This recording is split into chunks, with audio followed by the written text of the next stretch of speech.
Face है। छत्रपति महाराज दशरथ की, छत्रपति महाराज दशरथ की, गुरु वशिष्ठ की, मुनि विश्वामित्र की, छत्रपति महाराज दशरथ की।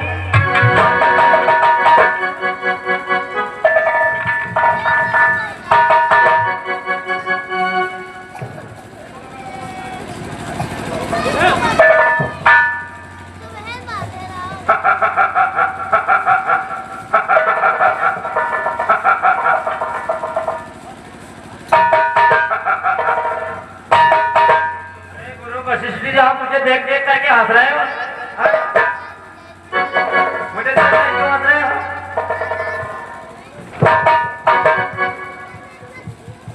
नहीं गुरु भाई, मैं आपको देख करके नहीं हंस रहा हूँ, आपकी बात सोच करके मैं हंसने लगा। मेरी बात सोच करके हंसने लगे? हाँ। वो कौन सी बात? एक बार आपने मुझसे महाराजा दशरथ के बारे में बताया था, उसी बात को सोच करके मैं हंसने लगा। कौन सी बात? एक बार हो गए सितारा,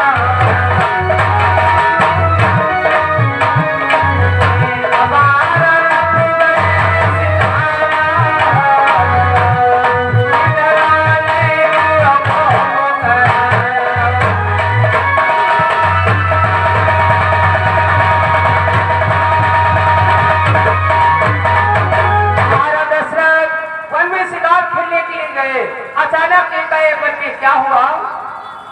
लागी दसायती से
ये धीरे धीरे एक सरोवर के पास पहुंचे। सरोवर में इन्होंने अनोखा दृश्य देखा। कौन सा दृश्य? सरोवर में इन्होंने देखा बहुत शोभायमान पुष्प खिला हुआ है। इन्होंने सोचा इतना सुंदर पुष्प इस सरोवर में खिला हुआ है, इसे अपने महलों तक लेकर चलूं। इन्होंने पुष्प को तोड़ना चाहा, जल में प्रवेश कर गए। जितना जल में बढ़ते गए उतना पुष्प पीछे को जाता गया। यहाँ तक क्या होता है महाराज जब तक अपने उस जल में प्रवेश हो गए, परंतु पुष्प इनके हाथ नहीं लगा। जल के बाहर निकले, धनुष विद्या में निपुण, इन्होंने धनुष बाण उठाया और क्या किया?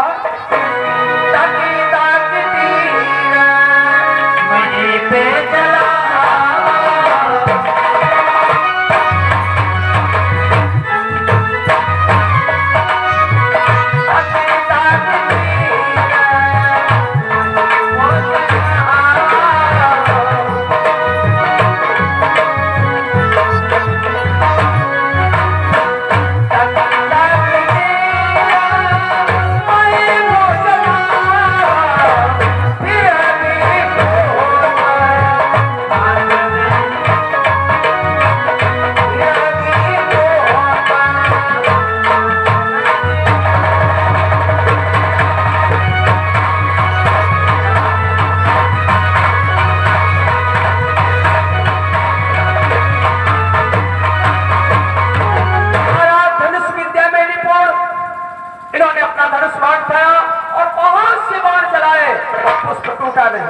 ये अपने मन में उदास हो गए, सोचने लगे करे मैं धनुष विद्या में निपुण और आज ये एक पुष्प हमसे नहीं टूट रहा है। ये अपने मन में उदास हो गए और जब इनके उदास होने का कारण उस पुष्प ने देखा तो पुष्प से आवाज आई, महाराज निरावर सिंह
अपने महलों के लिए प्रस्थान कर दिया। और इसी जगह पे कहा भी गया है कि एक बार भूपति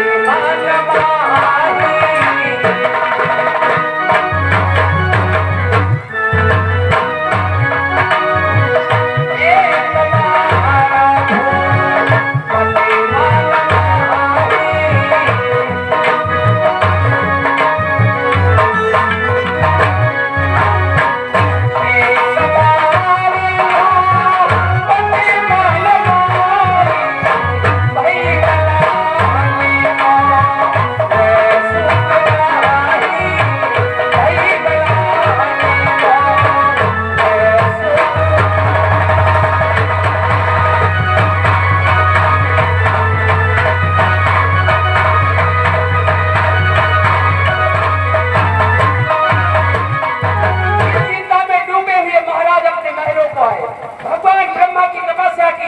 भगवान ब्रह्मा इन्होंने एक शब्द में दीवार दिया और वो शब्द में दीवार महाराज अपने महलों तक लाए, उसका भी तलक प्रयोग नहीं हुआ। वो बाढ़ गया तो कहाँ को गया, इसी बात को सोच करके मैं हंसने लगा। अरे क्यों नहीं, उस बाढ़ का नाम मत लेना। क्यों? अरे उस बाढ़ का चलाने का समय आ चुका है। ऐसी बात है? हाँ बिल्कुल सही आ चुका है। आओ बेटा।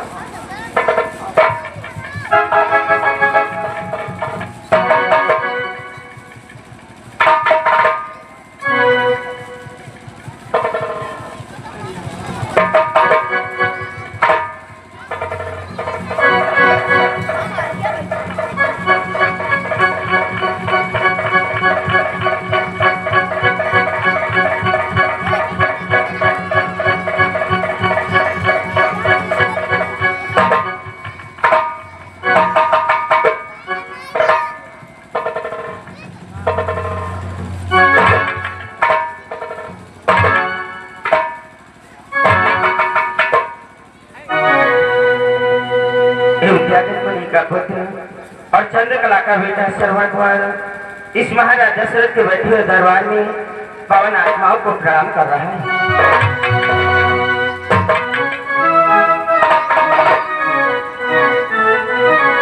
कि पहला प्रणाम मैं करता हूँ राजेश्वरी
राजधानी को करता हूँ।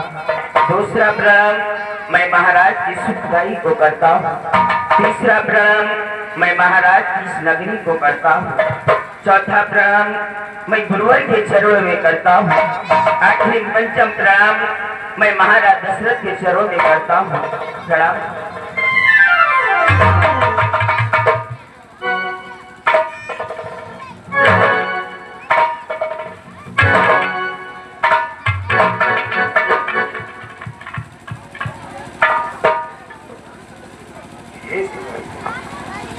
महाराज आज आप हमारे दरबार में आए। ये कौशलपति दशरथ आपका अपने दरबार में हार्दिक स्वागत करता है। आओ नहीं महाराज।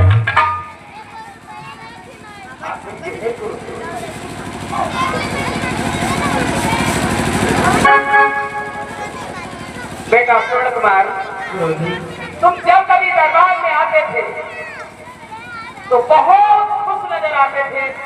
आज कारण क्या? ये तुम्हारा चेहरा उतरा हुआ अथवा उदासी लग रही बेटा? इसका एक विशेष कारण है गुरु। बोलो, क्या कारण है बेटा? गुरु जी, मेरी जीभी आपसे पूछने योग्य तो नहीं है गुरुवर, लेकिन मैं आपसे एक बात पूछना चाहता हूँ गुरु। बोलो, संकोच किस बात का? बोलो गुरुवर, मैं पूछना आपसे ये चाहता हूँ कि हमारे माता पिता क्या हुआ बेटा? वे दोनों कुशल तो है ना? हाँ गुरु। तो हमारे माता पिता जन्म से अंधे हैं या बुढ़ापे पे अंधे हो गए गुरुवर? कुमार, ये तूने कैसा सवाल किया? इस बात को मत जानो, इसे ऐसा ही रहने दो। नहीं गुरुवर, यही बात जानने के लिए मैं आपके पास आया हूँ गुरुदेव। कृपा करके ये बात हमें बता दो गुरुवर। नहीं बेटा, ये बहुत कठिन बात है, इसे मत जानो बेटा। नहीं गुरुवर, आपको मेरी सौगंध, कृपा करके ये बात।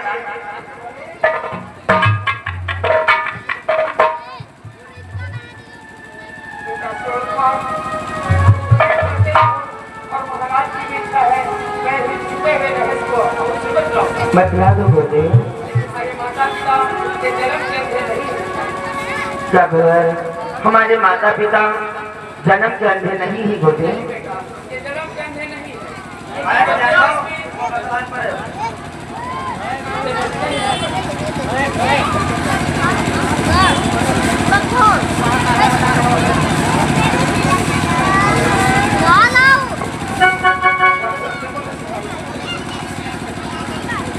हमारे माता पिता जन्म करते नहीं बेटा। तो फिर गुरुदेव तेजस्वी हर वक्त पिता परमेश्वर ईश्वर की प्रार्थना किया करते थे और उनकी पूजा आराधना में लगे। मेरे भक्त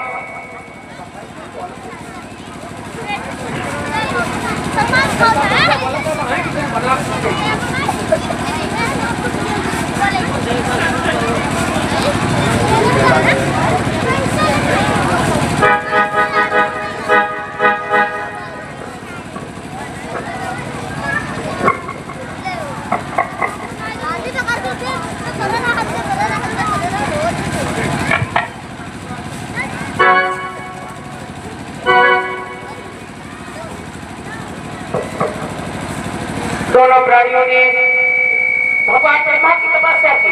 भगवान ब्रह्मा प्रकट हुए, बोले भगवान तो दोनों प्राणियों ने भगवान ब्रह्मा से क्या मांगा बेटा? क्या मांगा गुरुवर?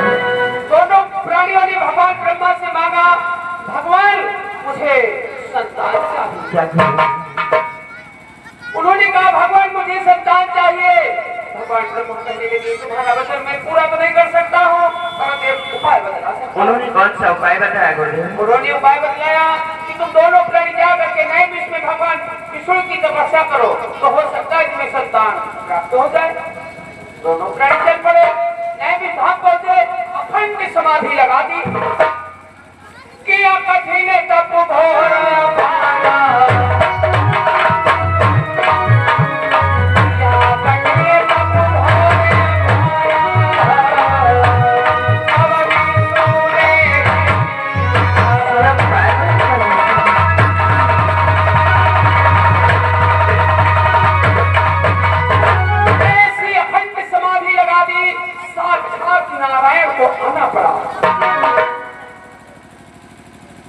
भगवान विष्णु कहने लगे बोलो वरदान मांगो, क्या इच्छा है?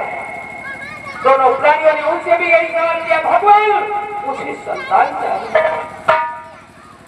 भगवान विष्णु कहने लगे संतान तो मिल सकती है परंतु हाँ, उन्होंने कहा तुम्हें संतान तो मिल सकती है परंतु तुम उसे देख नहीं सकते। नहीं बोले।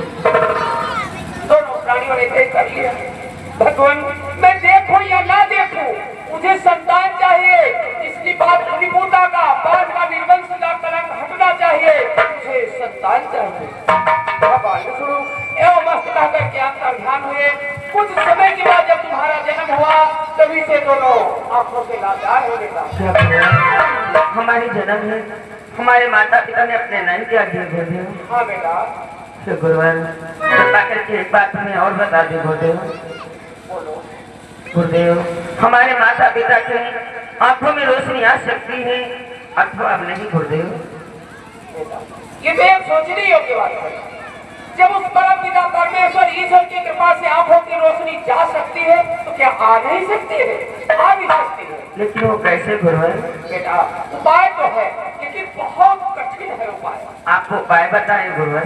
बेटा वो करना बहुत मुश्किल है। आप उपाय बता दें गुरुदेव। नहीं बेटा उपाय नहीं किया जा सकता है, बहुत कठिन है।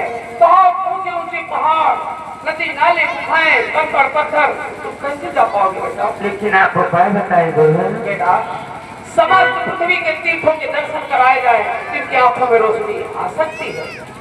ऐसा करना बहुत मुश्किल है, नहीं जा पाओगे बेटा। नहीं गुरुवर, जब हमारे जन्म है, हमारे माता पिता ने अपने नयन त्याग दिए, मैं उनका पुत्र होकर के इतना भी नहीं कर सकता गुरुदेव कि मैं अपने माता पिता को समस्त तीर्थों के दर्शन करवाऊं गुरुवर। नहीं बेटा बहुत कठिन है। इस पहाड़ियों पे और जंगल झाड़ियों में, नदी नाले गुफाओं में कैसे जाओगे बेटा? नहीं गुरुवर, मैं अपने माता पिता को समस्त तीर्थों के दर्शन हेतु अवश्य ले जाऊंगा गुरुदेव। हे श्रवणकुमार, महाराज जो गुरु जी ने बात बताया है ये बहुत कठिन है श्रवणकुमार। महाराज हे श्रवणकुमार बताओ तो कैसे धीरज कर पाओ।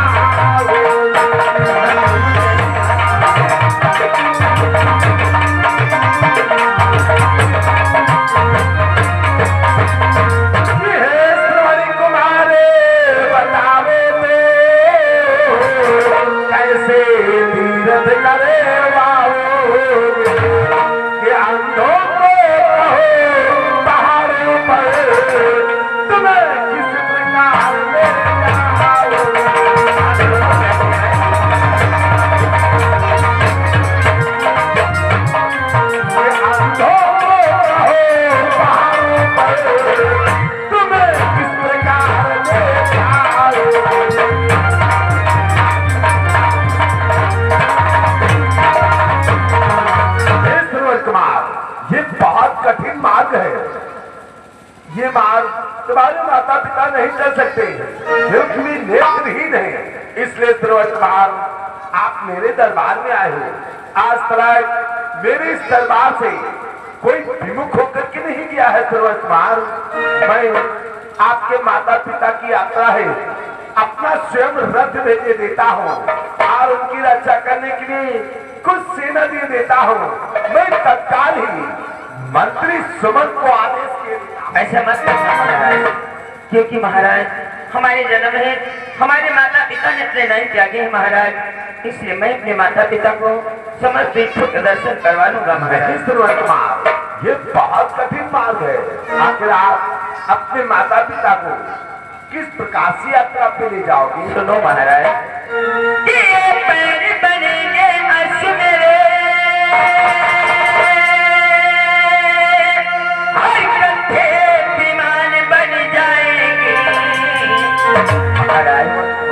ये पैर बनेंगे अर्श मेरे, हर कंधे विमान बन जाएंगे। कांवर में बिठाकर मात पिता सारे तीरथ कर वालेंगे।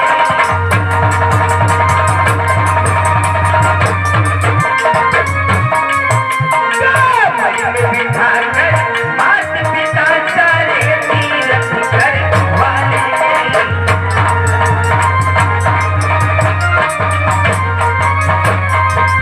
महाराज ये मेरे पैर स्वयं अर्श बन जाएंगे महाराज, ये मेरे कंधे विमान बन जाएंगे महाराज। मैं इन्हीं कंधों पर से अपने माता पिता को समस्त तीर्थों का दर्शन करवा लूंगा महाराज।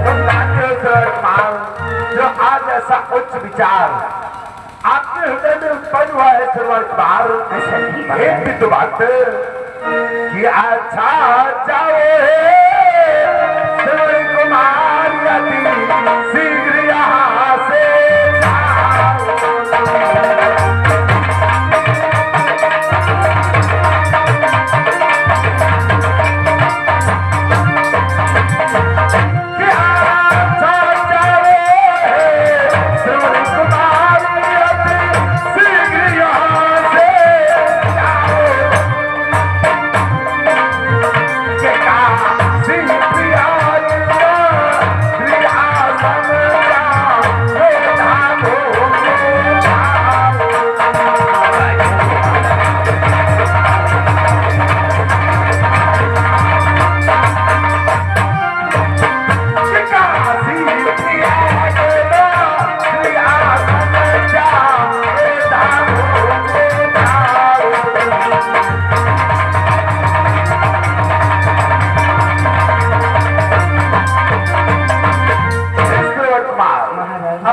माता पिता को कांवड़ में बिठा करके उन्हें काशी, प्रयागराज, बद्री आश्रम और नैमिषारण्य जैसे तीर्थ पर लेकर के जाओ। वे परम पिता परमेश्वर तुम्हारी मनोकामना पूर्ण करेंगे। महाराज हे पितृ भक्त महाराज, आज इस अयोध्या को छोड़ करके आज पुराने देश की ओर जा रहे हो श्रवण कुमार, कि माता पिता को लाल जाने, माता पिता को लाल जाने, सरवर चले आज तीरथ करा।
तुम्हारी मनोकामना पूर्ण करेंगे श्रवण कुमार।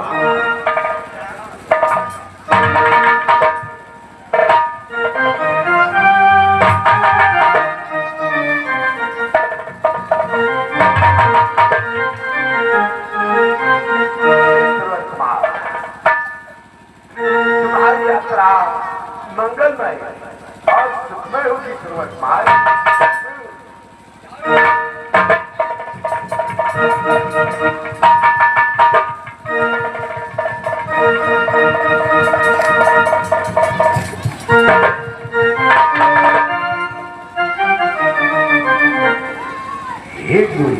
महाराज हे कृपा निधान, आप कृपा करके हमें ये बताएं कि तपस्या में क्या इतना बल होता है कि तपस्या करने से ये श्रवण कुमार जैसे पुत्र पाए जाते हैं गुरुदेव? महाराज तपस्या में बहुत बड़ा बल होता है, बहुत बड़ी शक्ति होती है राजन। हे कृपा निधान, अब मेरे मन की इच्छा है कि मैं भी ये अयोध्या का राज सिंहासन त्याग करके जो मेरा शेष जीवन बचा है उस परम पिता परमेश्वर के चरणों में लगा दूं, ताकि मुझे भी एक श्रवण कुमार जैसा पुत्र प्राप्त हो। मैं श्रवण कुमार जैसी संतान पाना चाहता हूँ। मुझे श्रवण कुमार जैसा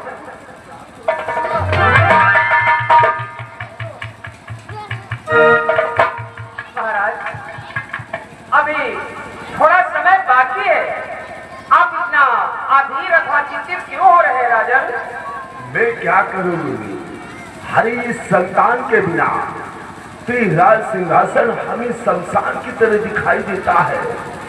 हरे जिस वंश में महाराज ठाकुर, हरिश्चंद्र, रघु दिलीप जैसे परम प्रतापी तेजस्वी आत्माओं ने जन्म लिया, क्या वे सूर्यवंश इस दशरथ के बाद से इस वंश में कोई चिराग जलाने वाला नहीं होगा? नहीं महाराज, चिराग जलाने वाला होगा, परंतु थोड़ा धैर्य रखो, अभी समय बाकी है। मैं क्या करूं गुरुदेव, आगे धैर्य हमसे नहीं बनता है। आप कोई ना कोई उपाय बताएं गुरुदेव। महाराज, भगवान ब्रह्मा ने इस मानव जीवन में अत्युत्तम 4 सुख लिखे हैं और उन चारों में से आपको 3 सुख प्रदान हो चुके हैं। क्या उस परम पिता परमेश्वर ने इस मानव जीवन में केवल 4 ही सुख लिखे हैं? हाँ राजा, और उन 4 में से 3 आपको सुख प्राप्त हो चुके हैं। हे कृपा निधान, आप हमें ये ज्ञात करा दें कि मुझे इस जीवन में वे कौन से 3 सुख प्रदान हो जा चुके हैं? महाराज, आपको मैं याद करा रहा हूं। पहला सुख सुंदर है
क्योंकि मेरी पावन अयोध्या में स्वयं लक्ष्मी वास करती है। हाँ महाराज, और तीजा सुख है घर जमुना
महाराज, धरा धीरा हुई है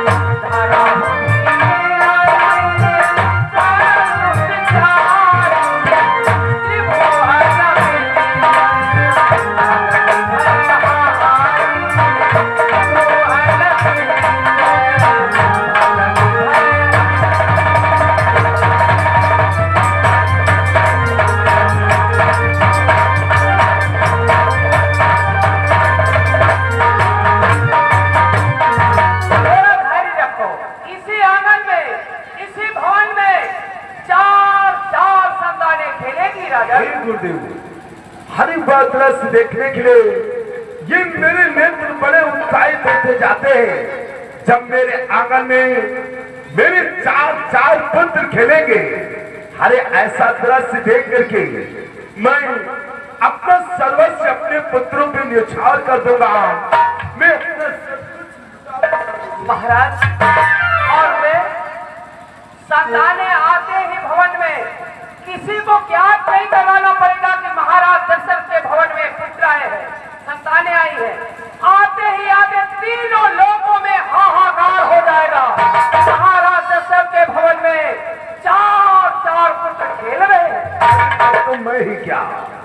मेरी ये पावन अयोध्या और धन्य हो जाएगी गुरुदेव, धन्य हो जाएगी। हाँ महाराज, हे कृपा निधान, मेरे दुखों का निवारण करने वाले हे दुख हरण, आपकी सदैव जय हो, आपकी सदैव जय हो। आओ आसन ग्रहण करें। हाँ महाराज, आओ।